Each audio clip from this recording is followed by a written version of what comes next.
I was watching a video with Donald Trump, and it's laced with really interesting stuff. And like everyone, he's got some good points and some bad points, but he is primarily a businessman. So in this speech he was making, I'll put a few clips in as well. He was saying all sorts of things like, "You're going to hell." He was saying that a lot. And if you want to drive a car for an hour and you have to charge it up, then get an electric car. So I wanted to talk to you a little bit about it to see what you all think. So it is very, very interesting. I'll also put the link below in the description so afterwards you can go watch it. Thank you for tuning in, everyone. I'm Ben Alexander, and if you're new here, I make videos every day about the latest EV news from around the world. So remember to subscribe and like the video because it's free and it really does help me grow the channel. Because these people are allowing our country to do these electric vehicles that very few people want. And it's a mandate. So you'll ultimately be forced to drive in a car that goes for an hour and then you have to have it recharged. I hope you don't want to go very far away. Biden has imposed the outlandish requirement that 67% of all new vehicles must be electric in less than 10 years. That means Michigan and places that make cars, you can forget about it. You better get your union working because you can forget about it. Those cars are all going to be made in China. Yeah, the union heads and the Crooked Joe keep using the phrase fair transition. There's no fair transition. First of all, people don't want the electric car.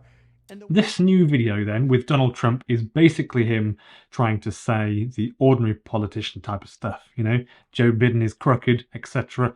Everyone is bad and I'll fix it, etc. So he goes on and on and on, and he really lays it on very, very thick about the fact that the US is full of liquid gold, oil, and China has a lot of materials to make batteries. And so basically he says that on day one, if he's voted in again, I think it's next November or something, he will end Joe Biden's pledge to make 67% of all new vehicle sales electric by in less than 10 years. So that means that in Michigan and places that make cars, you better get your union sorted and ready, he says. So he says that those cars are all going to be made in China, and he basically keeps going on and on and on, and he says things like people will be able to buy electric cars, but also people can buy cars that don't use electric, that are like petrol or diesel. So I leave the video in the description for you, like I said. He really does lay it on thick, and apparently the union leaders are all crooked too. And the people that are in the union that aren't the union leaders are all going to be voting for Trump, basically. So he also says as well, quote, first of all, people don't want the electric car. Well, I think they do, don't they? You know, sales are pretty much doubling year on year. It's really shooting up like crazy around the world, everywhere. When Trump was the president of the US, the Trump administration rolled back certain fuel efficiency standards set by previous administrations, which would have required automakers to produce more fuel-efficient vehicles, including electric cars.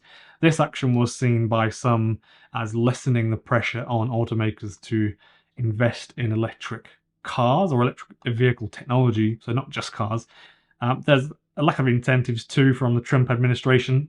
They didn't introduce significant federal incentives or subsidies for electric vehicles. Many other countries like China and several other European nations have implemented robust incentives to encourage the adoption of electric cars. I'm not sure if he owns any part of a fuel company or has any shares in one, but he probably does, right? Maybe. So at the very least, he rubs shoulders with the people that are in the fossil fuel industry that lobby for it. That's, I think, how these things usually work. The United States has historically offered various incentives and subsidies to support the fossil fuel industry, and also the UK has done this too. These incentives have taken different forms over the years and have been aimed at different aspects and parts of the industry. So exploration, production, consumption.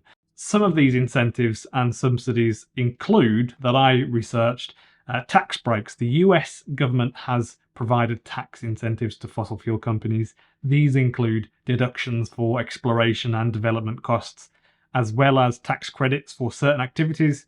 For example, the intangible drilling cost IDC, it's referred to as, allows oil and gas companies to deduct a significant portion of their drilling expenses. Depletion allowance, this is an interesting one. Most people probably don't know this exists.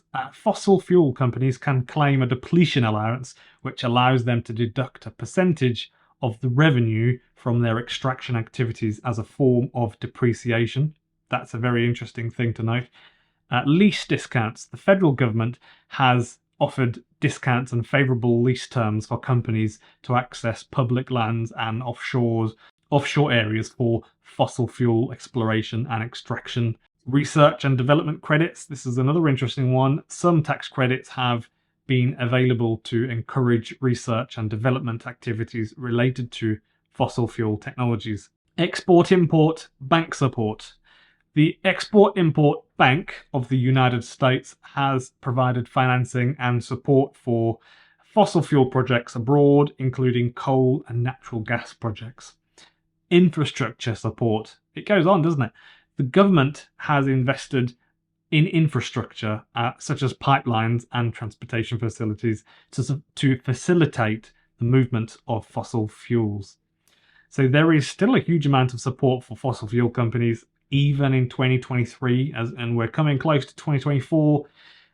This is the new era, in my opinion, and it's always good to just point out what subsidies and incentives are offered to the fossil fuel industry, if not, at the very least, to offset some of the comments that people make when the renewable industry gets some sort of subsidy. For example, in the UK, a handful of years ago, there was a subsidy for wind turbines, and basically whatever energy the companies could deliver to the grid, the government offered them money for it. This got thrown around as a waste of money. Ironically, the government subsidy at the time was far bigger for paying coal power stations to keep running when there's no load. So it's not even on, they're just keeping it running because it's a slow and inefficient process to get them back up and running again. So the government literally paid to burn coal for no reason, and it cost them more than when they paid renewable energy companies to produce wind turbine energy, basically. It's a bit of a crazy thing, quite ironic. I hope this video was interesting, and if it was, please remember to press the like button for me to show YouTube that you enjoyed it, and subscribe to be notified every day when I post my videos about EV news from all over the world.